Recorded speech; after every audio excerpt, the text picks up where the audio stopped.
Welcome to a warm embrace, a soft place for the hard parts of being human. Today we're talking about what it really means to be yourself, even if you're still figuring out who that is.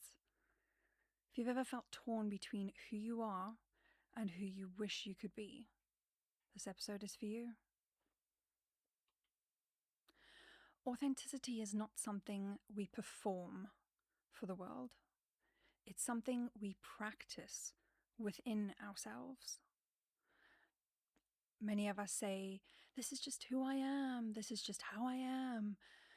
I used to say it all the time. But somehow I still felt like I didn't belong. The disconnect often comes from not fully knowing or accepting ourselves just yet. You can't feel at home in who you are if you're still at war with parts of yourself. Nobody wants to live in a war zone.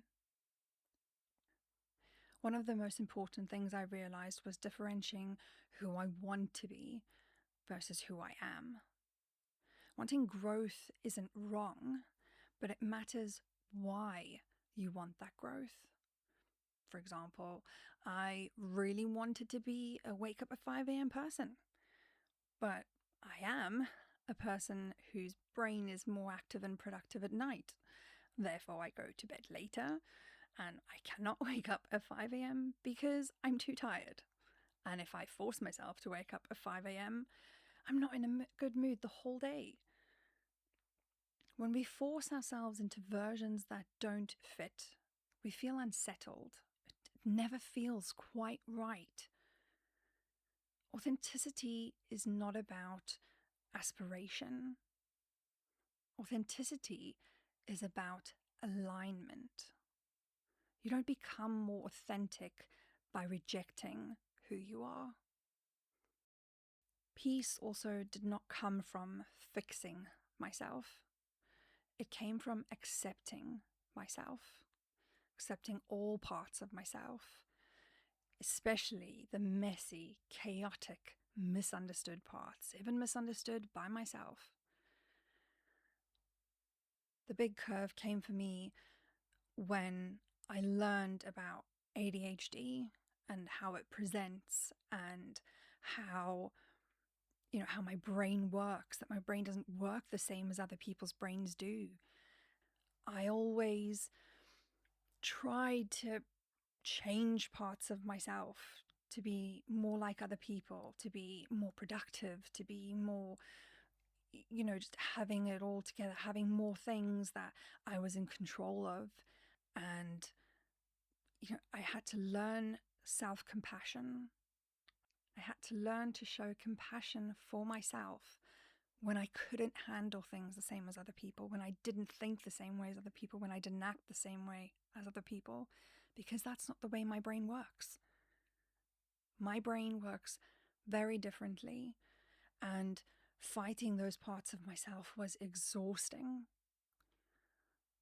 When you fight parts of yourself, it creates exhaustion. It does not create growth. True freedom came when I stopped asking, what's wrong with me? And started asking, what do I need? Getting to know yourself is an act of self-respect. If you've got some time, I want you to do something. I want you to make a list. Make a list of your likes, your dislikes, your values, your energy patterns. Make the list of things that affect you in your everyday life. Things that either add or remove value from your life. Making a list is not rigid. It's grounding. You're allowed to use tools to remember yourself. It gives you something to come back to when self-doubt shows up, because it will. It always does. But you're allowed to create a reference point for who you are. Being authentic also does not mean never getting it wrong. It means understanding your limitations. It means giving yourself grace when those limitations show up. Having limitations just means that you're human. Everybody has limitations, and you either ignore them or you respect them. Growth without compassion becomes self-rejection. Pushing your limitations doesn't magically create the extra capacity. Your capacity is still exactly where it was before. All that happens is it creates a chasm where self-doubt, self-loathing, self-judgment thrive. And that unsettles us at our very core. Authenticity is not about getting it right all the time. It's about being kind to yourself when you don't. Sometimes we perform authenticity as protection. I used to do this all the time. Being loud honesty, bluntness, oversharing. Like I felt if I showed everyone all the parts of me, then I wasn't lying about who I was. I could put it all out on the table. And that was being authentic, right? That's what that means. And it's not because it's not true. We overshare and we show all of these parts of ourselves because it feels safer. Because it's almost like if you can put it all out there and people stay, then that means that they'll accept all the messy parts of you as well. And that is a bit like armor. Often this comes from past experiences where we felt misunderstood, past trauma. But real authenticity feels calmer. It's not defensive. If it feels like armor, it's probably not freedom. Authenticity doesn't have to be loud. You don't have to announce who you are. You don't have to convince anybody. Someone else's opinion is not your reality. Being rooted in yourself speaks quietly and strongly. You don't have to prove who you are to anybody to live as who you are. If you don't know who you are yet, that's perfectly fine. Very few people do. Identity isn't static.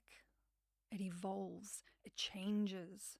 We're constantly changing. That's what we're meant to do. It's what we're supposed to do. Things that happen in everyday life will change how you see things. It'll change your perspective. It'll change how you handle things. And it's okay to be in between versions. It's okay to still be learning about who you're becoming. Not knowing doesn't mean that you're lost. It means you're becoming a different version of yourself that you've never been before. You're not behind for still figuring yourself out. You're just on a different timeline.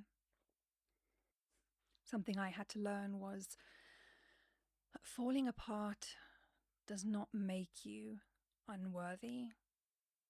It makes you human.